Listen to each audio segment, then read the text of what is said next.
톨스토이의 재화의 근본이라는 단편에 이런 이야기가 소개되어져 있습니다. 여러 대를 이어서 아주 친하게 지냈던 두 가정이 있었습니다. 그런데 어느 날 동편집의 암탉이 서편집에 가서 알을 낳았어요. 동편집 아낙네가 알을 찾았는데 찾지 못하고 있을 때 한 아이가 서편집에 가서 알을 낳는 것을 보았다고 말해 주었어요. 동편집 아낙네가 서편집에 가서 알을 찾기 위해서 갔는데 서편집 아낙네가 말하기를 우리 집에는 다른 집에 닭이 와서 알을 낳은 적 없다고 딱 잘라 말하는 거예요. 그걸로 인해서 서로 시비가 생겼고 욕설이 오가더니 싸움으로 번지게 되었어요. 양쪽의 두 남자도요 자기 부인 편을 들어서 결국 두 남자의 싸움으로 발전하게 되었어요. 동네 사람들이 뜯어 말려서 진정은 되었지만 생각해보니까 너무 괘씸하니까 서로 소송을 걸었어요. 법정 다툼이 3년간 이어졌어요. 법정에서 불러서 다니다 보니까 농사도 제대로 짓지를 못하게 되었고, 그리고 재판 일로 인해서 비용이 들어가게 되었는데 얼마 있지 않은 재산까지 다 탕진해 버리게 되었어요. 동편집 아낙네가 가만히 생각해 보니까 기가 막힌 거예요. 그래서 홧김에 서편집에 불을 질러 버렸어요. 그런데 활활 타오르던 불이요 갑자기 서풍이 강하게 불더니 동편집까지 다 태워버렸어요. 여러분, 마귀는요 언제나 사소한 감정의 틈을 비집고 들어옵니다. 그래서 모두 망하게 만듭니다. 인간은 감정의 동물입니다. 감정을 어떻게 조절하느냐에 따라 인생의 승패가 결정이 되어집니다. 신앙생활도 굉장히 감정이라는 것이 중요합니다. 자, 한나를 보십시오.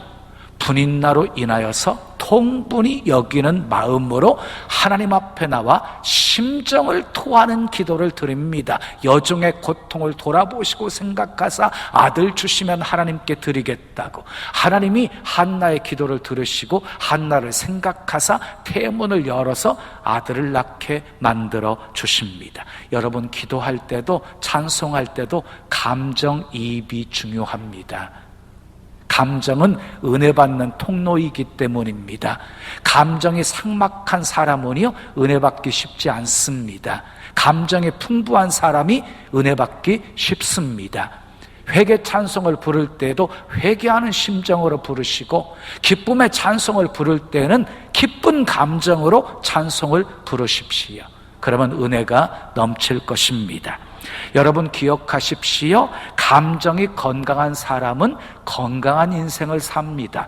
감정이 병든 사람은 병든 인생을 살아가게 되어집니다. 어떤 사람이 건강한 감정을 가진 사람일까요? 슬퍼하는 자와 함께 울고 기뻐하는 자와 함께 웃을 수 있는 사람이 건강한 사람입니다. 주 안에서 항상 기뻐하고 쉬지 않고 기도하고 범사에 감사하는 사람이 건강한 사람입니다. 사랑할 줄 알고 용서할 줄 알고 관용을 베풀 줄 알고 인내할 줄 알고 겸손할 줄 아는 사람이 건강한 사람입니다. 형통한 날에는 기뻐하고 곤고한 날에는 생각하면서 기도할 줄 아는 사람이 건강한 사람입니다. 아무것도 염려하지 않고 모든 일에 기도와 간구로 감사함으로 아랠 줄 아는 사람이 건강한 사람입니다. 오늘 본문은 다윗이 골리앗을 쓰러뜨리고 개선 장군이 되어서 성으로 입성할 때 길거리에 나와 있던 수많은 여인들이 환영하면서 노래합니다. 그런데 노래 가사에 문제가 있었어요. 사울이 죽인 자는 천천히요 다윗이 죽인 자는 만만이로다. 사울왕과 다윗을 비교해서 다윗을 높인 거예요. 그 노랫소리를 듣고 이 사울이 화를 냅니다. 상한 감정을 드러내게 되어집니다. 첫째, 불쾌합니다. 8절 말씀 봐요. 8절, 사울이 그 말에 불쾌하여 그랬어요. 불쾌해요. 그리고 두 번째, 분노합니다. 이어지는 말씀 보세요. 심히 노하여 이르되, 분노합니다. 세 번째, 불안해합니다. 8절 이어지는 말씀, 다윗에게는 만만을 돌리고 내게는 천천만 돌리니 그가 더 얻을 것이 나라 말고 무엇이냐. 불안해합니다. 그리고 네 번째, 부정적인 시각으로 주목합니다. 9절 말씀 보십시오. 그날 후로 사울이 다윗을 주목하였더라. 여기서 사울이 다윗을 주목하고 있는데 부정적인 시각으로, 좋지 않은 시각으로 다윗을 살피기 시작했다는 것입니다. 여러분, 감정이 병들어 있는 사울의 모습을 보십시오. 여기서 우리는 감정이 병들면 나타나는 현상을 발견하게 되어지지요. 어때요? 불쾌합니다. 분노합니다. 불안해합니다. 부정적인 시각으로 주목합니다. 근데 여기서 끝나지 않았어요. 본문 10절 말씀 함께 읽어요. 그 이튿날 하나님께서 부리시는 악령이 사울에게 힘있게 내리매, 이튿날 악령이 사울에게 힘있게 내립니다. 상한 감정을 비집고 사단이 틈을 타게 되어진 것입니다. 이때부터 사울 왕의 삶에 비극이 시작되게 되어집니다. 여러분, 사울 왕은요 참 괜찮은 사람이었어요. 재능도 있었고 재주도 있었고 얼굴도 잘생겼고 키도 크고 그리고 애의도 있었고 겸손하기까지 한 사람이었어요. 왕이 될 자격 조건을 충분히 갖추고 있는 사람이었어요. 그런데 이런 좋은 장점을 가지고 있던 사울이 다윗을 시기하는 그 순간부터 그 좋았던 장점들이 파괴되기 시작했습니다. 여러분, 질투가 이렇게 무서운 것입니다. 마귀는요 우는 사자처럼 두루 다니면서 삼킬 자를 찾고 있다고 그랬지요. 그러면 어떤 자를 찾고 있을까요? 사울왕처럼 이 감정이 상처받은 사람들을 찾고 있어요. 불쾌한 감정에, 분노하는 감정에, 불안해하는 감정에, 시기 질투하는 감정에 사탄은 틈을 탑니다. 마귀는 건강한 마음에는요 결코 틈타지 못해요. 세계적인 위장질환의 권위자인 조셉 몬테이크 박사는 이렇게 말했습니다. 우리가 음식 때문에 위궤양에 걸리는 것이 아니라 파괴된 감정 때문에 위궤양에 걸리는 것이다. 병의 원인 70%에서 75%가 상한 감정 때문에 발생하는 것들이라고 합니다. 그래서 잠언 4장 24절은 무릇 지킬 만한 것 중에 내 마음 지키라고 했습니다. 생명의 근원이 마음에 있다고 말씀했습니다. 여러분, 마음 잘 지키십시오. 작은 마음의 상처 하나가 모든 것을 한순간에 와르르 무너지게 할 수 있습니다. 예배도 무너지고 기도도 무너지고 행복도 무너지고 사역도 무너지고 좋았던 관계도 무너질 수 있습니다. 그러면 왜 감정이 상하는 것일까요? 성경을 보면 사람이 감정이 상하는 가장 대표적인 두 가지 원인을 발견할 수가 있어요. 감정이 상하는 이유 첫 번째, 따라하겠습니다. 환경 때문에 마음이 상합니다. 출애굽기 6장 9절 말씀 읽어요. 시작. 그들이 마음의 상함과 가혹한 노역으로 말미암아 모세의 말을 듣지 아니하였더라 그랬어요. 하나님께서는 모세를 통해서 이스라엘 백성들을 애굽에서 해방시켜 주셨거든요. 그런데 이 모세가 등장함으로 인해서 고역이 더 가중되게 되어져요. 그리고 출애굽기 6장에 가서 모세가 백성들에게 정말 기쁜 소식을 전해요. 하나님께서 애굽 사람의 무거운 짐 밑에서 너희를 빼어낼 것이다. 고역에서 너희를 건져낼 것이다. 편팔과 큰 재앙으로 너희를 구속할 것이다. 그리고 아브라함과 이삭과 야곱에게 주시리라고 약속하셨던 그 땅을 너희에게 기업으로 주리라. 얼마나 기쁜 소식이었어요. 그런데 모세가 등장함으로 인해서 좋아진 것이 아니라 더 고역이 가혹하게 되어지다 보니까 오히려 그 환경 때문에 백성들이 마음이 상하게 되어졌고 모세를 향해서 원망하고 불평하게 되어진 것이었어요. 여러분, 이스라엘 백성들이요, 출애굽해서 가나안 땅까지 그렇게 먼 거리가 아니었어요. 약 2주면 가는 거리였거든요. 그런데 몇 년 걸렸어요? 40년 걸렸어요. 결국 원망과 불평 때문이었어요. 원망, 불평이 이렇게 무서운 것이에요. 그래서요, 사탄은요, 수단 방법 가리지 않고 모든 것을 총동원해서 우리로 하여금 원망하고 불평하게 만드는 것입니다. 여러분, 환경 때문에 마음 상하지 마십시오. 그 어떤 사건도 우연히 발생한 것 없어요. 하나님의 계획과 섭리 속에 허락되어진 것들이에요. 하나님은 모든 것 합력해서 선을 이루시는 좋으신 분이십니다. 믿으시면 크게 아멘 하십시오. 보십시오. 앞에는 홍해, 뒤에는 애굽 군대가 추격해 오는 상황, 이러지도 저러지도 못할 상황 속에서 하나님은 더 좋게 하셨습니다. 요셉을 보십시오. 종살이로 팔려가요, 누명 쓰고 감옥에 갇히게 되어져요. 그런데 하나님께서 요셉을 애굽의 총리로 만드시기 위한 하나님의 계획이었고 섭리였던 것이에요. 그러므로 하나님의 선하심을 믿으시고 범사에 감사하십시오. 원망과 불평은 마귀가 들어오는 통로이고 감사는 하나님의 은혜와 축복이 들어오는 통로입니다. 원망 버리시고 늘 감사하며 사시기를 축복합니다. 두 번째 따라합니다. 사람 때문에 마음이 상합니다. 사람은 누구도요, 완전한 사람이 없어요. 완전한 사람이 없어요. 그래서 상처를 받기도 하고 상처를 주기도 하면서 사는 것이에요.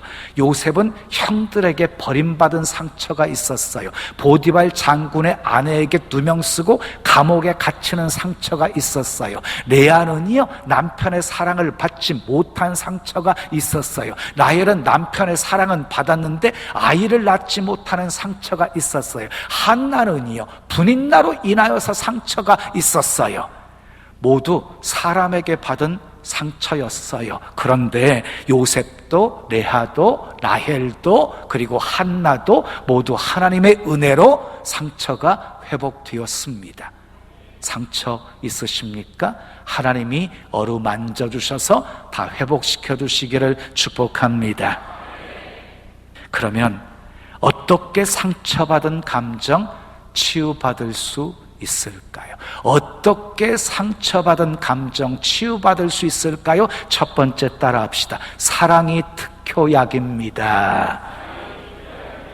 요한은 요한일서 4장에서 이렇게 외치고 있습니다. 하나님은 사랑이시다. 사랑 안에는 두려움이 없다. 온전한 사랑이 두려움을 내어 쫓는다. 누구든지 하나님을 사랑한다고 하면서 형제를 미워하면 거짓말하는 것이다. 보이는 형제를 사랑하지 못하면 보이지 않는 하나님을 사랑할 수 없다. 하나님을 사랑하는 자는 형제를 사랑해야 한다. 마음의 상처는 백약이 무효이지만 온전한 사랑은 효능이 있습니다. 온전한 사랑이 두려움을 내쫓기 때문입니다.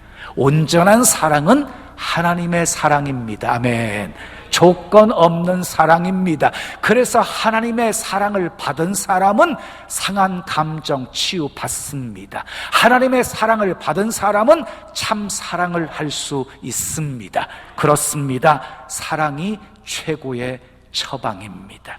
사랑 앞에 악은 녹아지고 사랑 앞에 모든 갈등의 문제도 녹아집니다. 이어지는 본문 16절 말씀 함께 읽어요. 시작. 온 이스라엘과 유다는 다윗을 사랑하였으니 그가 자기들 앞에 출입하기 때문이었더라 그랬어요. 여러분, 다윗은 얼마나 상처가 많았어요? 다윗이 받은 상처받은 감정을 어떻게 치유받을 수 있었느냐면요, 늘 함께 하시는 하나님의 사랑을 받았기 때문이고, 그리고 이스라엘 온 백성들의 사랑을 받았기 때문이고, 그리고 요나단의 사랑을 받았기 때문이었어요. 사랑이 그 상한 감정을 치유했던 것이지요. 삭개오를 보십시오. 상처받은 감정이 있었어요. 남의 것 빼앗아서 자기 배를 불리다 보니까 사람들에게 손가락질 받는 대상이었거든요. 그런데 그가 예수님을 만나서 예수님의 사랑을 받고 아름다운 삶의 변화가 그에게 찾아오게 되어지잖아요. 수가성 여인이요, 예수님의 사랑을 받고 상한 감정의 치유가 되어지자 물동이를 버려두고 예수님을 증거하는 자로 바뀌어지게 되어져요. 여러분, 따라하시기 바랍니다. 사랑받으면 상처난 감정도 치유된다. 사람이 가장 기쁘고 행복할 때가 언제입니까? 사랑받을 때입니다. 사람이 가장 즐거울 때가 언제입니까? 그것도 사랑받을 때입니다. 상처받은 감정은요, 기쁘고 행복해지면 금방 치유가 되어지는 특성을 가지고 있습니다. 백약이 무효인 이 감정의 상처도 사랑 하나면 거짓말처럼 치료될 수 있습니다. 우리는 세상에 살면서 많은 상처들을 받고 살아갑니다. 그리고 상처를 안고 교회에 옵니다. 왜 상처 안고 교회에 오는 것입니까? 상처를 치유받기 위해서입니다. 그러므로 교회는 상처를 감싸워 주고 그리고 치료해 주는 곳이 되어야 합니다. 그런데 교회에 와서 상처받으면 어떻게 되는 것입니까? 예수님의 공생의 삶을 보시면은요, 주변에 모여든 사람들은요, 다 상처받은 사람이었어요. 다 문제 있는 사람들, 다 질병으로 고통당하는 사람들이었어요. 우리 주님은 그들을요, 다 어루만져주시고 한 사람 한 사람 다 고쳐주시고 치유해 주셨어요. 무엇으로? 사랑으로. 사랑은 여러분, 우리는 모두 사랑이 필요한 사람이에요. 서로 감싸주고 위로해주고 격려해주고 상처받은 감정 치유해 줍시다. 사랑이 특효약입니다. 두 번째 따라하겠어요. 감정보다 말씀이 앞서야 합니다. 감정에서 승리하려면요, 감정을 잘 조절할 수 있어야 하는 것이에요. 삼손도 이성에 대한 감정을 조절하지 못하고 넘어졌어요. 다윗도 우리아의 아내 밧세바가 목욕하는 장면을 보고 감정을 조절하지 못하고 넘어졌어요. 그리고 가인도 감정을 조절하지 못하고 동생 아벨을 죽이는 최초의 살인자가 되어졌어요. 그러면 어떻게 감정을 조절할 수 있을까요? 감정보다 신앙이 앞서면 됩니다. 감정보다 말씀이 앞서면 됩니다. 신앙이 무엇입니까? 말씀대로 순종하는 것입니다. 말씀대로 살아가는 것입니다. 삼손도 다윗도 말씀보다 감정이 앞섰기에 넘어졌습니다. 모세도 호렙산에서는 반석을 치라고 명하셨고, 그리고 가데스에서는 반석에게 명하여서 물을 내라고 말씀하셨는데 감정을 조절하지 못하고 내가 너희에게 물을 내어 주랴 하면서 화를 내면서 반석을 치는 실수를 범하고 말았습니다. 베드로도 예수님이 잡히시고 고난받으시고 죽으신다고 말하실 때에 그 감정을 조절하지 못하고 절대로 죽으시면 안 된다고 만류하다가 사탄아 내 뒤로 물러가라, 너는 나를 넘어지게 하는 자로다, 네가 하나님의 일은 생각하지 않고 사람의 일을 생각하는도다 라고 책망을 듣게 됩니다. 그러나 반대로 승리한 사람들을 보십시오. 감정보다 말씀이 앞섰습니다. 말씀이. 아브라함을 보십시오. 독자들 이삭을 모리아산에 번제로 바쳐라. 감정으로 이렇게 받아들이기가 사실 쉽지 않은 명령이었잖아요. 그런데 말씀이 감정보다 앞섰어요. 순종해요. 모리아산에 이삭을 번제로 드려요. 그리고 여호와 이레의 복을 받게 되어집니다. 욥을 보십시오. 고난 앞에서도 신앙으로 감정을 조절하고 변함없이 하나님을 찬양하고 경배합니다. 자, 또 다윗을 보십시오. 사울을 죽일 수 있는 두 번의 기회가 주어졌음에도 불구하고 자기 신앙으로 감정을 조절하고 기름 부어 세우신 분도 하나님이시고 패하시는 분도 하나님이시라는 것을 알고 하나님의 손에 다 맡깁니다. 수르본에게 여인을 보십시오. 예수님에게 이방인이라고 개취급을 당할 때에도 신앙으로 감정을 조절하고 끝까지 믿음 보여드림으로 은혜를 체험하게 되어집니다. 마리아가 잉태했을 때 그와 정혼했던 요셉이 그 사실을 알게 되었습니다. 얼마나 황당했을까요? 그래서 가만히 끊고자 했습니다. 근데 밤중에 천사가 나타나가지고 꿈속에 마리아 데려오기를 두려워하지 말라, 성령으로 잉태된 것이니 아들을 낳으면 이름을 예수라 하라고 말합니다. 잠에서 깨어난 요셉이요, 자기 감정을 조절하고 주의 사자가 분부한 대로 마리아를 집으로 데려옵니다. 사랑하는 여러분, 우리는 감정 따라 행동하면 안 됩니다. 감정으로 판단하시면 안 됩니다. 우리의 판단의 기준은 항상 말씀이 되어야 합니다. 아멘. 말씀 따라 움직여야 합니다. 그러면 넘어지지 않습니다. 감정이요, 말씀으로 조절할 수 있습니다. 말씀이 능력이기 때문입니다. 다윗이 골리앗을 무찌른 후에 인기와 영광을 누리게 되었지만 그 승리의 기쁨도 잠시 사울 왕에게 시기 질투 대상이 되어져 버리고 말았어요. 그때부터 죽음의 위협을 느끼면서 도망자로 살아야만 했어요. 그런 상황 속에서도 다윗은 어떻게 행동하며 살았습니까? 본문 14절 15절 말씀 함께 읽어요. 시작. 다윗이 그의 모든 일을 지혜롭게 행하니라 여호와께서 그와 함께 계시니라. 사울은 다윗이 크게 지혜롭게 행함을 보고 그를 두려워하였으나, 그래서 다윗은 도망자로 살면서요 지혜롭게 행동했어요. 지혜롭게 행했어요. 예? 지혜롭게 행했다는 것이 무슨 말이에요? 감정보다 하나님의 말씀을 앞세웠다는 거예요. 말씀 따라 미워하지 않고 사랑하며 살았다는 거예요. 다윗은요 사랑으로 행했습니다. 감정보다 말씀대로 살았습니다. 그래서 하나님의 사랑을 받았고 백성들의 사랑을 받았습니다. 그래서 감정, 상처받은 감정을 이기고 극복할 수가 있었던 것입니다. 사랑하는 여러분, 환경 때문에 마음이 상하십니까? 사람 때문에 마음이 상하십니까? 하나님의 선하심을 믿으시고 범사에 감사하십시오. 걱정, 근심, 원망, 불평, 수많은 나쁜 감정들 주님께 다 내려놓고 기도하십시오. 상처받은 감정 치유, 사랑이 특효약입니다. 감정보다 말씀이 앞서면 이길 수 있습니다.